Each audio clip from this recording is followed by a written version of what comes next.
So kanina video, at the target is more on the domain and the range. Kaning duha ka mga terms na importante kayo para makasolve ta kung say umabot na idea sa function.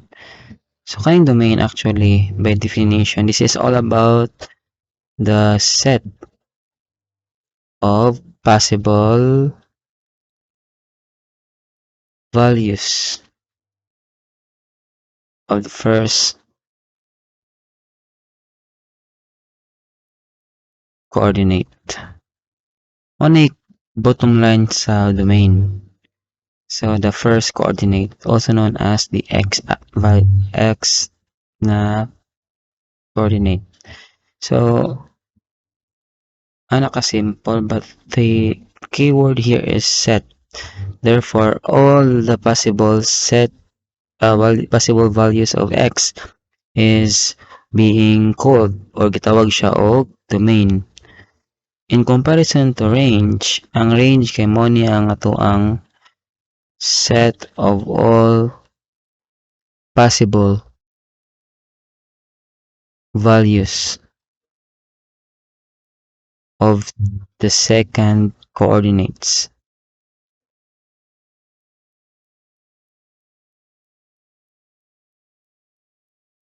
So kani siya amo ni siya kalainan sa duha.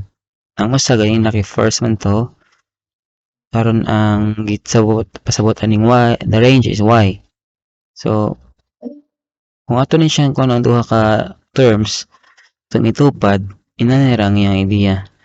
So all x and all y is being grouped here. So for example, mo na to ang set, and then actually we are referring to domain. This one mo na itong domain. Mapun ano yung mga x naman itong domain. Nya kaning y mo ni second coordinate.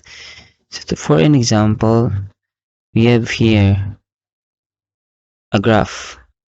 So if we have this one, a graph here, and as always, na x na gahigda diha, mo ni ang y ang gabarog.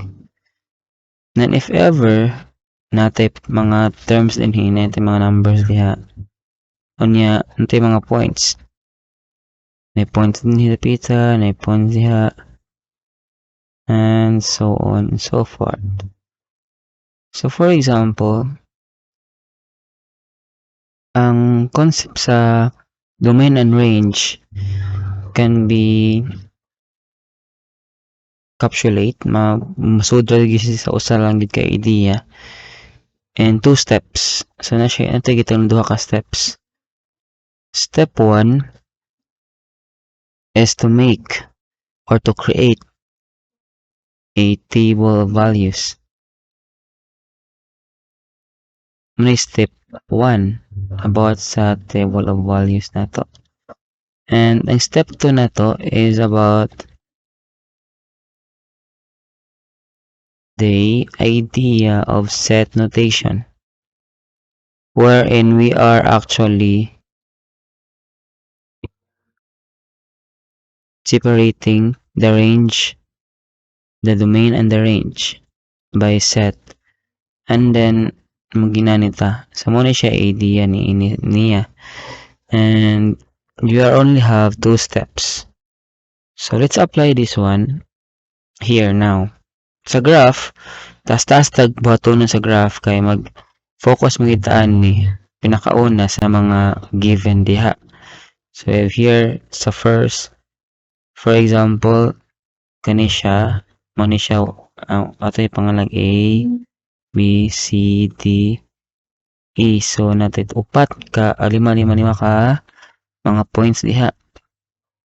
Ang first point muna si 1, 1. Second na point kay para di mo maglibog din 1, 2, 3 false positive na x niya mao po na sa y. Then karon let's continue. We have here positive 2 and 2, and sa letter C 3 and 2 gihapon. Sa D na point is 4, that's 4, 3. And the last na coordinate is 5 and 2. So what's the point here? Actually, tanaw na napimintin ninyo din ang x ug y. So x, y, x, y. Pares-paresong gini ninyo sila kay mao man gini ang pinaka idea behind the concept of ordered pair. Ang una si x, sunod si y sa pairing nila. And then, as you can recall, if maka-recall mo, atong step number 1 is about the table of values. Ano na to kay actually nahimo ng step number 2 diya. Awa pa day. Buhatan pa natin step number 2 pero dili kita as ang step number 2. And the step number 1 maghimo ta na table. This is what we call table of values. Unya lima man na sila ka pairing ato lang tangan daag lima ka utanganan. All x can be seen in this manner. Muna atong x diha napita or pwede po sa graph magtan-aw mo diha. Then atong ibutang 1, 2, 3, 4, and 5. Muna atong x. Given na siya makita din sa mga first na coordinate. Yung atong y, second coordinate pairing mo sila. 1, 2, then sa 3 kay 2 ang partner, sa 4 kay 3, niya sa 5 kay 2. This is the first step, and in this manner we can see already our domain and our range, but don't be confused with this. This is just an example, and let's be more specific lang sa kanya example. Step 2, we can define the domain and the range literally. So in this case, this can be continue, but in this example, let's be more specific. We have 1, 2, 3, 4, and 5. And basically, this is our domain. And our range is the set of all y. So 1, this is the domain 1, 2, 2, 3, 2. And there's no repetition, so that this should be 1, 2, 3. There you have it. This is our domain and our range, basically from the concept of graphing down to the set notation. And step 1, we have to capsulate this in this given. Yeah, that's the idea. And so here, the set notation, if ever given a set notation, for example, A is 1, 2, 3, 4, and 5 to 1. In this example, this is very obvious, but there are things that you should be aware. For you not to forget, you have to put this one here. And if the question is what is the domain, you can actually write directly the domain 1, 3, and 5. And if the question is what is the range, is the letter R, you can write here 2, 4, and 1. Where it come from, actually the second coordinate is our range. That's our range, the second coordinate. And the 1, 3, 5 is our first coordinate. I hope it's clear.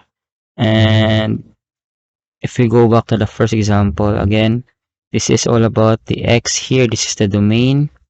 The first row and the second row is our range. And it can be represented by the graph itself, by the set notation, and the table of values.